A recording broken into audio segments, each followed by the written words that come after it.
Olá pessoal, eu sou o pastor Clauber Maia. Hoje vamos estudar a lição de número 11, cujo título é As Consequências do Pecado de Davi.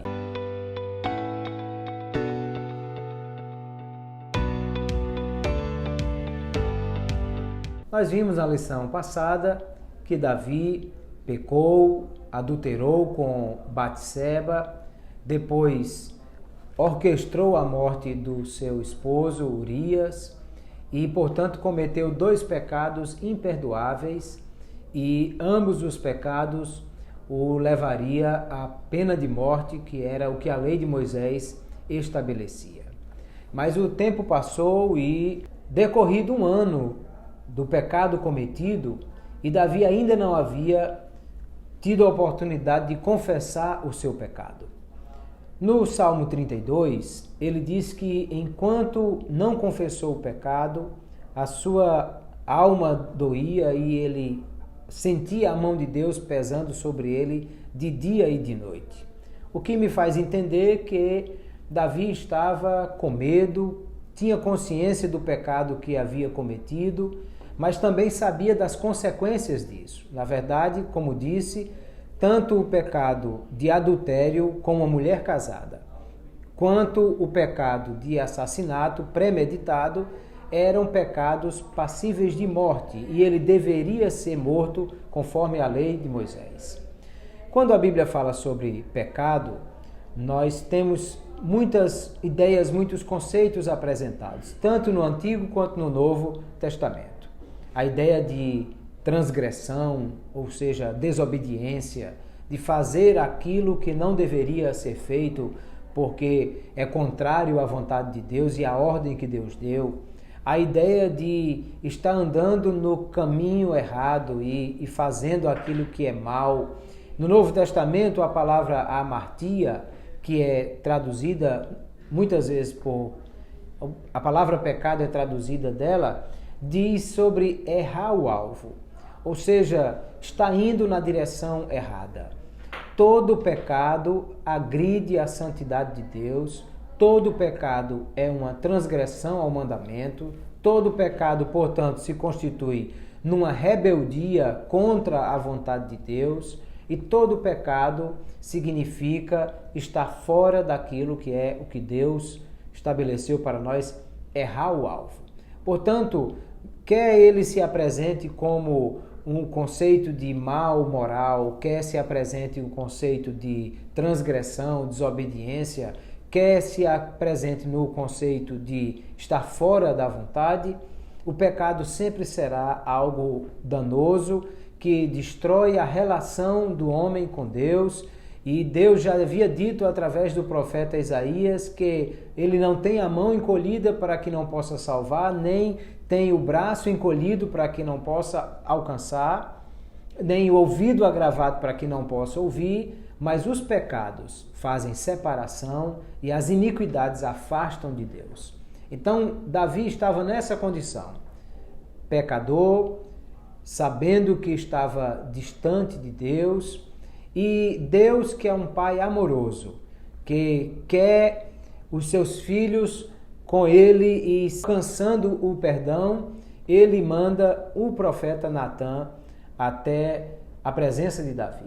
Lembre que Natã era um profeta que tinha livre acesso a Davi e outras vezes foi mandado lá por Deus para dizer que o trono de Davi seria permanente, que nunca faltaria um sucessor no trono, que a casa de Davi estaria bem estabelecida.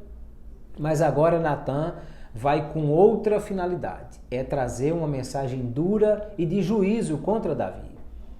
E ele usa de uma estratégia muito interessante, porque ele vai contar uma parábola. Na verdade, é uma parábola porque nós sabemos disso, mas Davi estava pensando que poderia ser um caso real.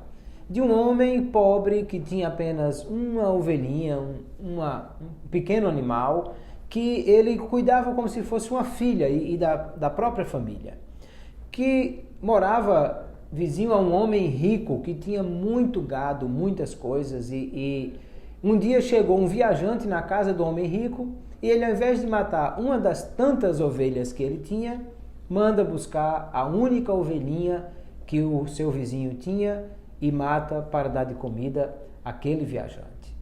E Natan vai criando um clima de muita dificuldade e sofrimento daquele homem nessa situação, até que ele chega e diz o que deve esse homem fazer com ele. E Davi diz, é digno de morte. Perceba que Davi estava dizendo a sua própria condenação, porque se o homem roubou a ovelha de outro, a lei de Moisés não determinava que isso era caso de morte. Ele deveria apenas repor a ovelha do outro. E Davi diz que aquele homem era digno de morte, deveria ser assassinado. E aí o profeta diz, você é esse homem. E Deus começa a mostrar que Davi recebeu muito, como aquele homem rico da parábola, e ele ainda assim traiu aquilo que foi a abundância de Deus na vida dele, disse, deu mulheres, deu gado, deu poder, deu trono, e disse, se quisesse mais era só pedir que daria, mas ainda assim ele, ao invés de contentar-se com aquilo que tinha, ele foi em busca da esposa de outro e ali ele cometeu esse grave pecado e a própria sentença de Davi estava correta. Você vai morrer porque você cometeu pecados que são passíveis de morte conforme a lei de Moisés. O que nós vemos nessa situação, Davi confessa o pecado, ele resolve que está longe de Deus, mas precisa voltar. E é fácil vermos isso quando lemos o Salmo 51, que o título do Salmo é Salmo de Davi, quando o profeta Natan veio a ele, no caso de Batseba. E ali Davi confessa dizendo, eu pequei, Deus pode me castigar porque ele será justo fazendo isso. E ele apenas pede ao Senhor, não retires de mim o teu Espírito Santo. O fato é que Deus atendeu a oração de Davi e o profeta diz que Deus traspassou o pecado dele e diz assim, não morrerás. Ou seja, Deus, na verdade, cancelou a condenação que era justa para o pecado de Davi, porque ele deveria ser morto como ele quis fazer com o homem da parábola, embora isso nem fosse o que a lei de Moisés determinou para aquele homem. Mas Deus, sendo misericordioso, bondoso para com Davi, Deus não o condenou à morte e disse, não morrerás. Claro que nem o profeta, nem o sacerdote, nem nenhuma outra pessoa poderia absolver Davi, nem ele poderia fugir para uma cidade de refúgio, coisa parecida, porque a lei de Moisés era muito clara. Adultério é caso de morte. Se um homem casado deitar-se com uma mulher solteira, uma moça solteira, ele deve casar com ela. Mas se essa moça é noiva ou casada, ele cometeu adultério e será morto por causa disso. Era o caso de Davi aqui. Mas Deus disse, essa sentença de morte está cancelada. Porém, Deus não tem o pecador como inocente, diz o profeta Naum.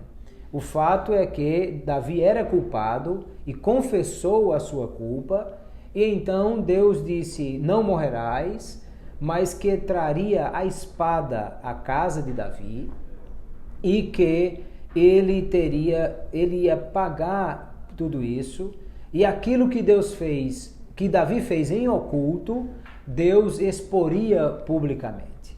E de fato nós vamos ver na sequência que Davi pagou exatamente isso, e isso vai acontecer na sua família. Então é interessante percebermos que quando o profeta diz que aquela ovelhinha era a única que tinha o dono, aquele homem pobre, e que o homem rico a tomou, Davi disse que ele ia ser morto e que deveria pagar quadruplicado aquela ovelha. Ou seja, um homem matou uma ovelha e ele teria que dar 4 ovelhas. Talvez não de forma coincidência há nesse fato, é que 4 filhos de Davi vão morrer nessa sequência, porque primeiro morre o filho de Batseba, que nem nome teve, o bebê recém-nascido, depois vai morrer Amnon, que o próprio Absalão vai matar, depois vai morrer Adonias, depois vai morrer Absalão, e o fato é que é como se ele pagasse 4 vezes mesmo. A espada nunca se afastaria da sua casa, disse Deus através do profeta, além de todos os outros problemas familiares. Adultério, incesto e rebelião e morte vão acompanhar a casa de Davi daí para frente.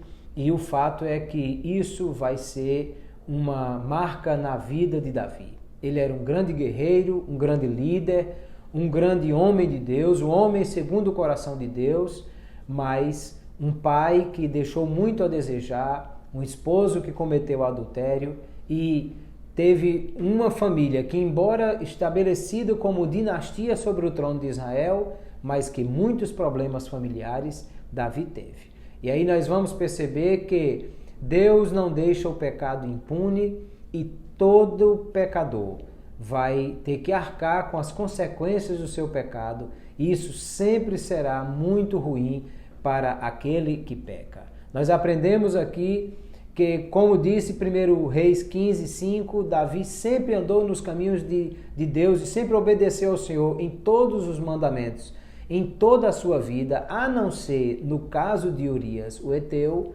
ou seja, não há homem que não cometa pecado. E a Bíblia não esconde os pecados do homem segundo o coração de Deus para dizer que todos são pecadores. Por isso, quando a Bíblia diz que Jesus não cometeu pecado e nem engano algum se achou na sua boca, nós percebemos que isso é verdadeiro, porque todos os que pecaram, a Bíblia denunciou o seu pecado. Deus abençoe você, até a próxima lição. Eu quero pedir que, se você ainda não é inscrito no nosso canal, se inscreva, marque lá o sininho para receber as notificações, curta esse vídeo, compartilhe com os seus amigos, nos ajude a divulgar a palavra de Deus. Até a próxima lição, se Deus nos permitir.